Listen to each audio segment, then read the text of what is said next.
इस नए संसद भवन में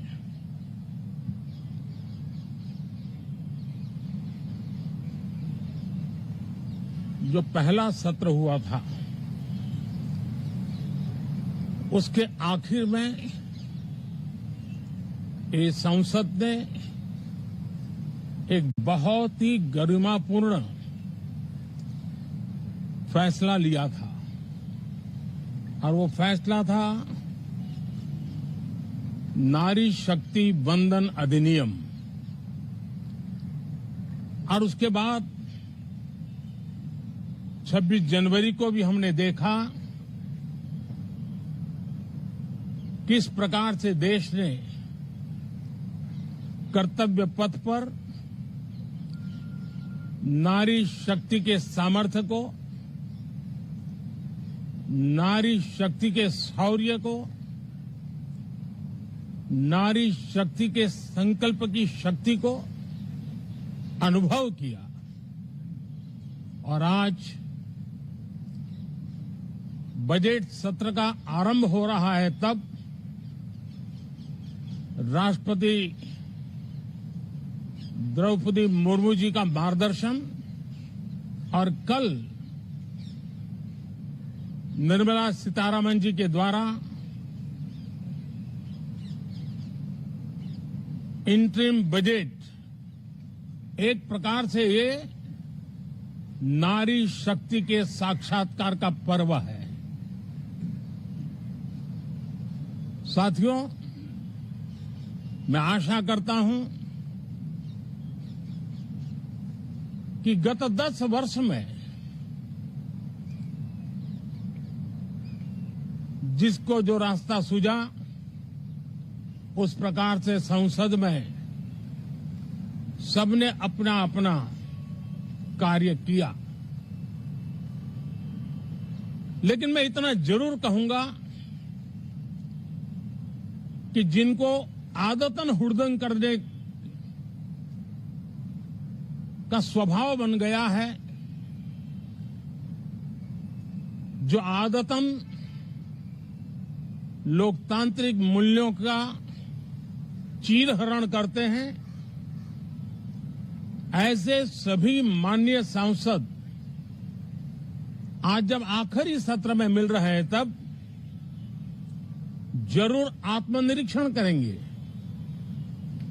कि 10 साल में उन्होंने जो किया।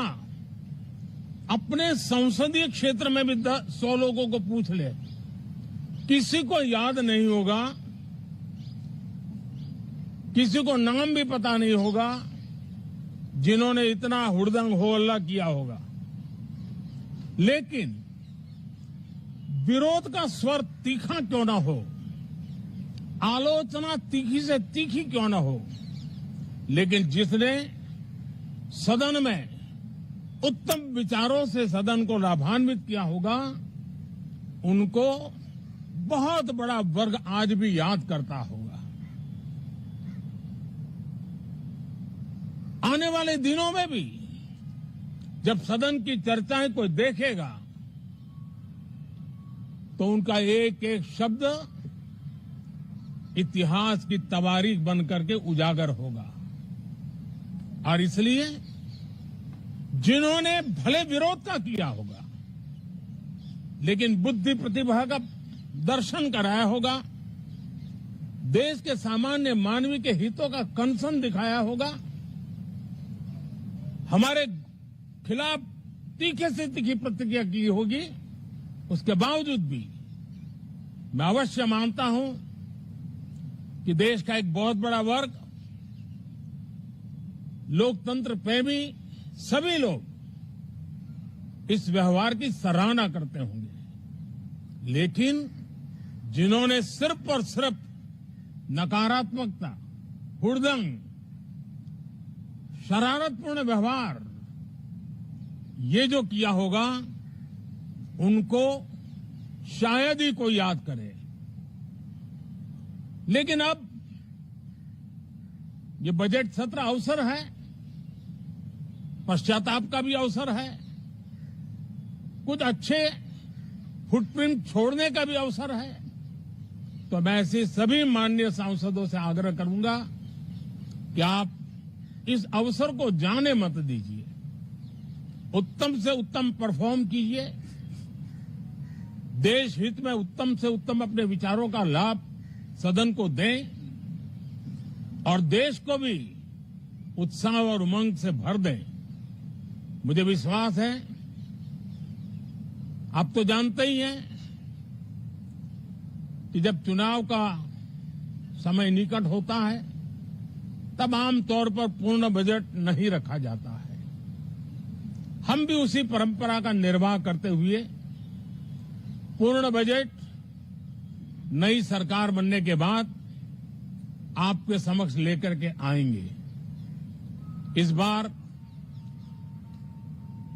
एक दिशा निर्देशक बातें लेकर के देश की वित्त मंत्री निर्मला जी हम सबके सामने कल अपना बजट पेश करने वाली है। साथियों, मुझे विश्वास है कि देश नित्य प्रगति की नई नई ऊंचाइयों को पार करता हुआ आगे बढ़ रहा है।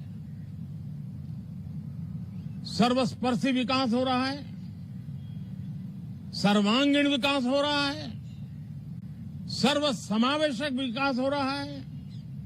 ये यात्रा जनता जनार्दन के आशीर्वाद से निरंतर बनी रहेगी। इसी विश्वास के साथ फिर आप सभी को मेरा राम राम।